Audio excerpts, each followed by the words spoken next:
Welcome to my video. Cinta Indonesia minum jamu.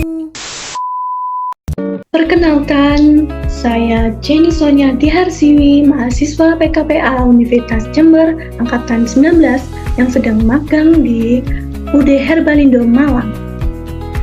Dan ini adalah akun IG-ku dan Facebook-ku. Jangan lupa di-follow ya. Nah, di sini saya akan menjelaskan mengenai aspek JPOTB bertahap. Isinya merupakan dokumen sah yang memuat bukti bahwa usaha obat tradisional secara bertahap telah memenuhi aspek persyaratan teknis JPOTB dalam membuat satu jenis bentuk sediaan obat tradisional.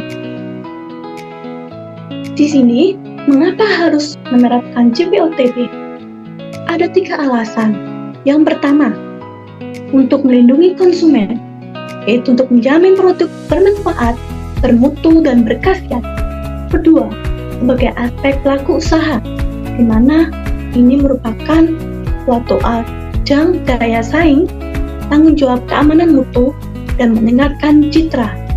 Ketiga, aspek regulasi.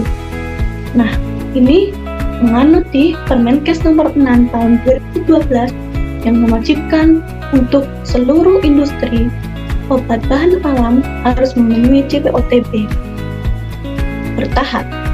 Ini industrinya seperti UKOT dan UMOT.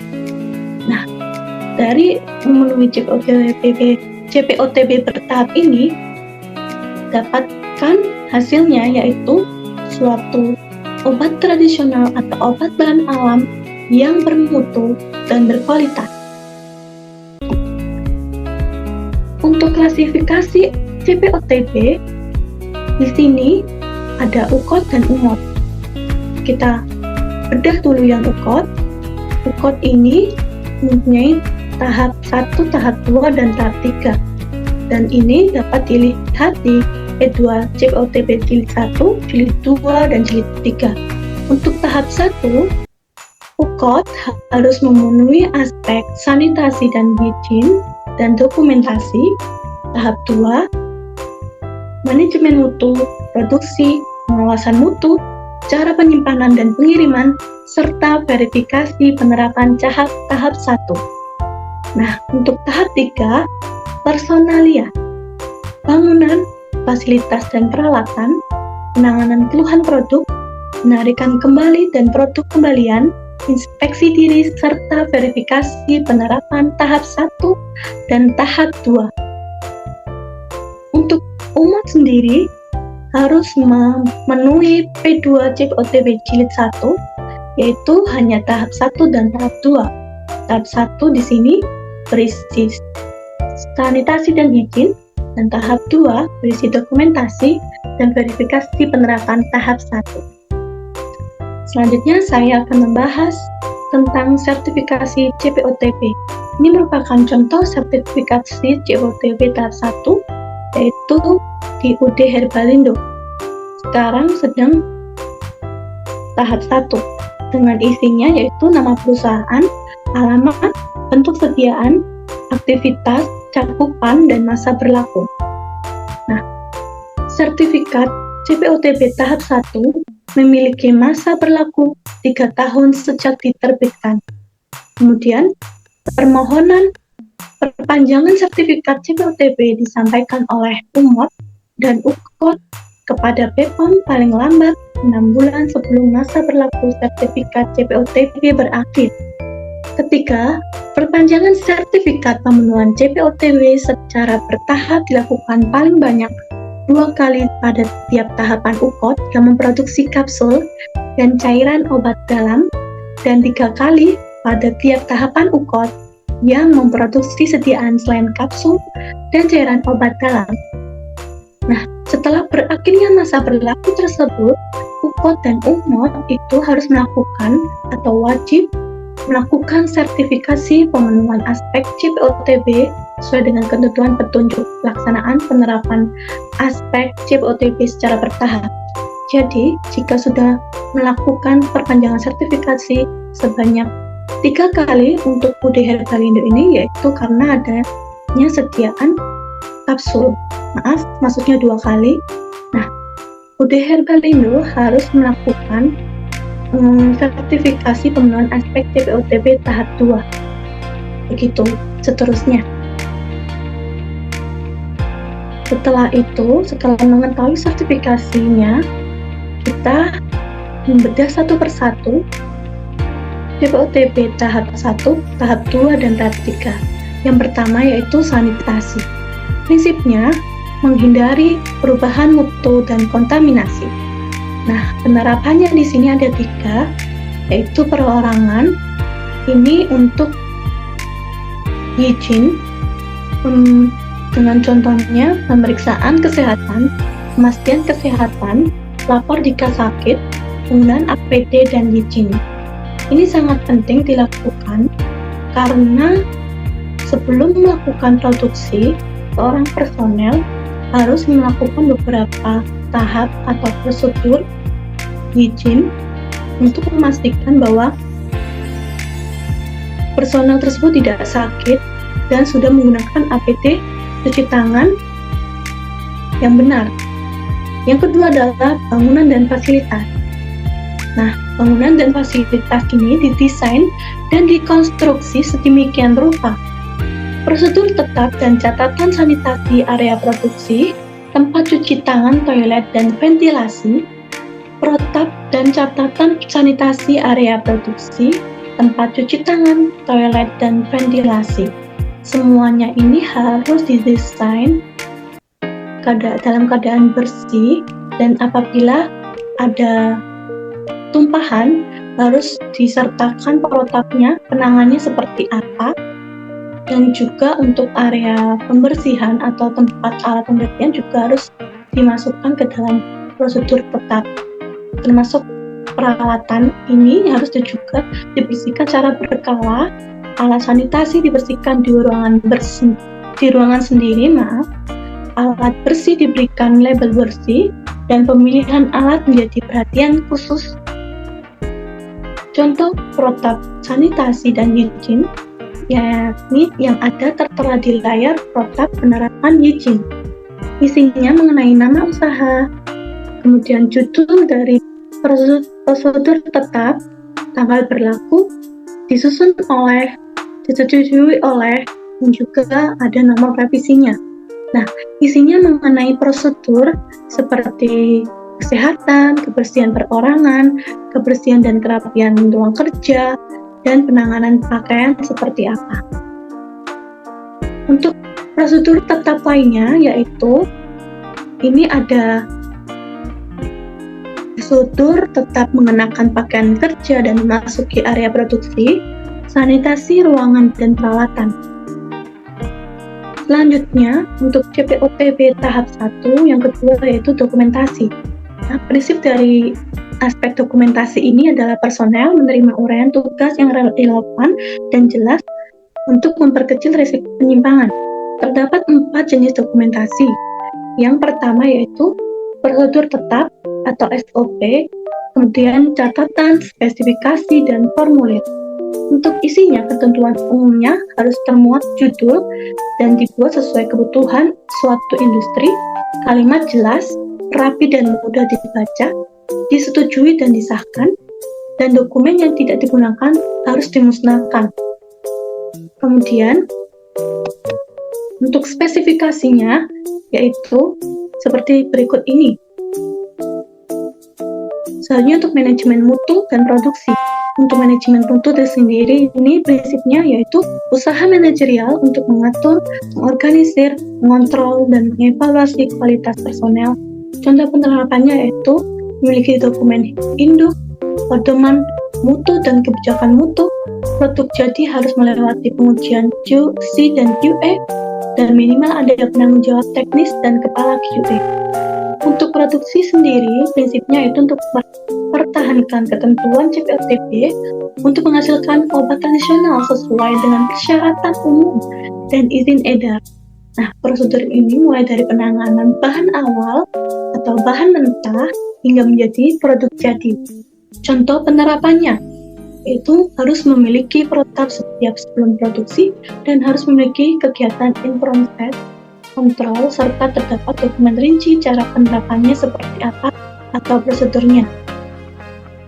Ini merupakan contoh manajemen mutu, contoh prototipnya seperti ini. Kemudian ini untuk contoh prototip produksi. Nah, untuk selanjutnya yaitu CPOTP tahap 2, yaitu pengawasan mutu. Prinsipnya untuk memastikan produk konsisten bermutu dan sesuai dengan tujuan penggunaannya. Nah, ruang lingkupnya ini, suatu personel melakukan pengambilan sampel, kemudian spesifikasi dan metode pengujiannya bagaimana, terus disusun juga organisasi pengawasan mutunya dan didokumentasikan, serta adanya prosedur kelulusan bahan baku, bahan kemas, produk antara, dan produk jadi. Contoh penerapannya yaitu SOP spesifikasi bahan baku, SOP pengujian produk jadi, dan SOP pemantauan air dan lingkungan. Ini merupakan contoh dari SOP pengawasan mutu, yaitu pengambilan sampel bahan awal dan bahan mentah. Saya mengambilnya dari CPOTP bertahap. Ini juga merupakan contoh pengawasan mutu, yaitu dokumentasi catatan uji stabilitas pasca pemasaran. Selain itu, untuk contoh prototip lainnya yaitu SOP pengujian bahan baku segar, SOP pengujian bahan baku simplisia kering, SOP pengujian serbuk atau ekstrak. Nah, selanjutnya merupakan CPOTP tahap 2, yaitu cara penyimpanan dan pengiriman. Prinsipnya di sini penting dalam rantai distribusi produk untuk memastikan produk diterima dengan baik oleh konsumen. Contoh penerapannya yaitu penerapan pencatatan barang masuk dan keluar, alur pengeluaran barang first in first out atau first expired first out, bahan baku disimpan di kondisi yang sesuai, kemudian dipantai kartu stoknya, kemudian produk kadaluarsa atau rusak disimpan di tempat yang terpisah dan dikunci, adanya area karantina dan dicek. Selanjutnya penetapan kendaraan juga dilakukan dan peralatan transportasi yang sesuai dengan kesepakatan bersama. Nah, ini merupakan contoh prosedur tetap standar operasional prosedur penyimpanan bahan baku simplisia kering. Seperti ini ada tujuan dan prosedurnya bagaimana. Seperti hal-hal yang harus diperhatikan di gudang penyimpanan, kemudian bahan baku yang sudah diluluskan harus bagaimana, dan sebagainya. Nah, ini juga merupakan contoh prototip cara penyimpanan dan pengiriman, yaitu standar operasional prosedur penyimpanan alat dan SOP pengiriman produk jadi. Selanjutnya CPOTP tahap 3 yaitu personalia. Nah, prinsipnya di sini personalia menjadi peran utama dalam implementasi sistem pemastian mutu, pembuatan obat tradisional yang benar. Karena tanpa adanya personalia, suatu produksi tidak dapat dijalankan. Nah, penerapannya di sini adanya pelatihan personel termasuk instruksi izin, kemudian adanya kesehatan personel, uraian tugas dan tanggung jawab teknis. Contoh prototipnya di sini saya mengambil yaitu uraian tugas tanggung jawab teknis. Ini dapat dilihat tugas tanggung jawabnya seorang tanggung jawab teknis. Nah, selanjutnya ada bangunan, fasilitas, dan perawatan. Prinsipnya di sini yaitu lingkungan itu harus sesuai dengan produksi yang kita buat, yaitu tidak adanya banjir, terus tidak adanya sarang hama, tidak berdekatan dengan tempat pembuangan sampah.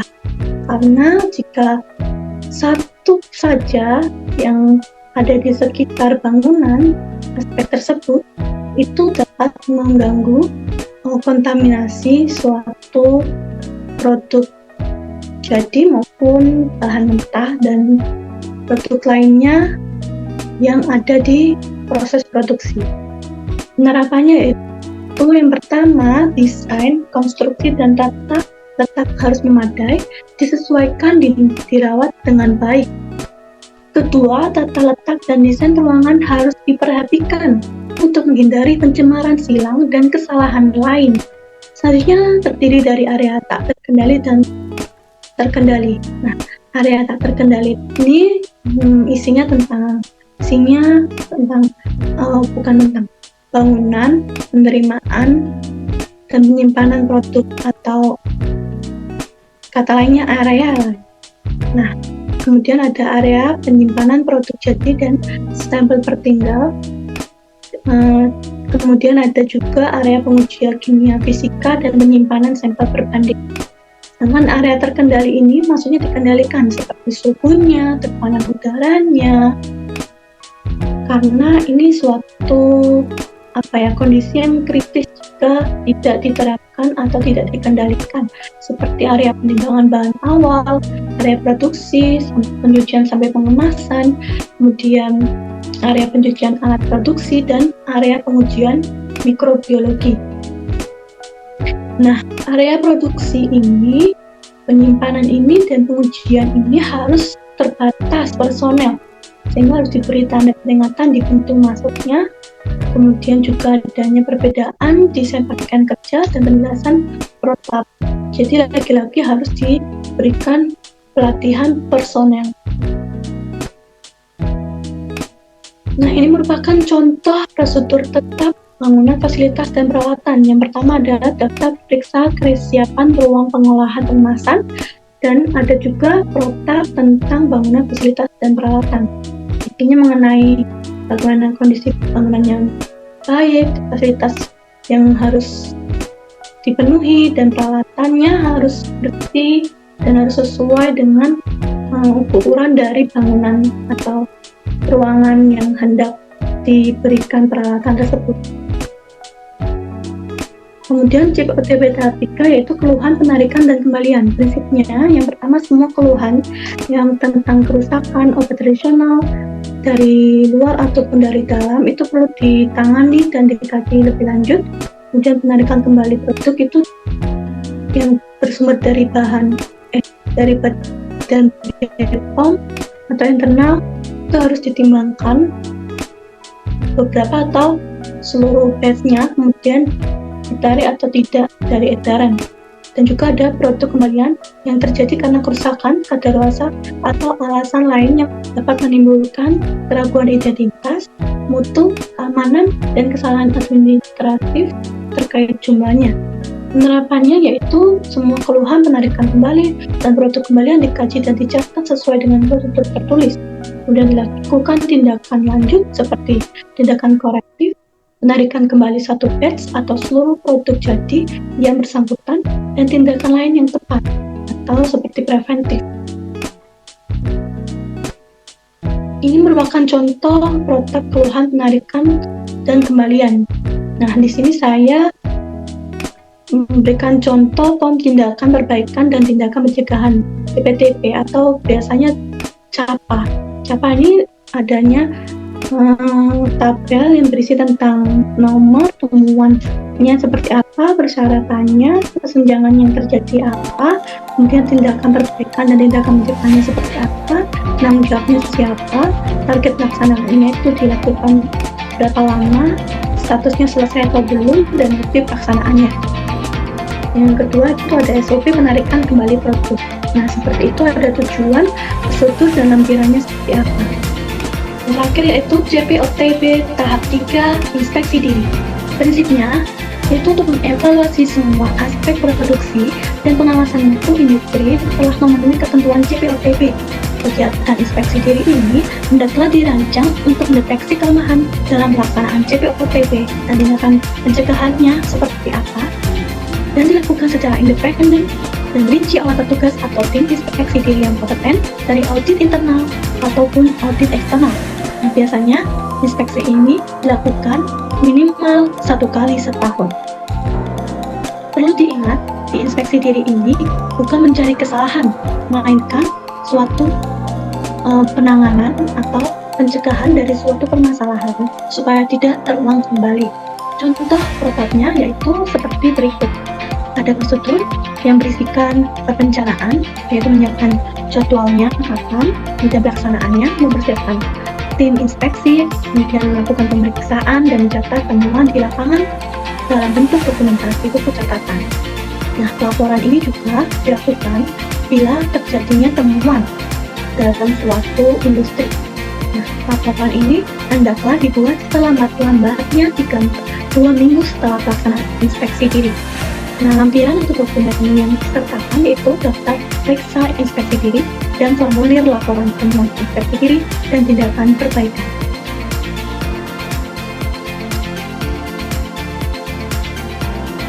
Ini merupakan daftar periksaannya.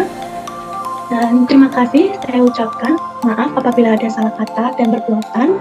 Selebihnya Anda bisa melihat lebih lanjut di IG dan Facebook saya. Dadah!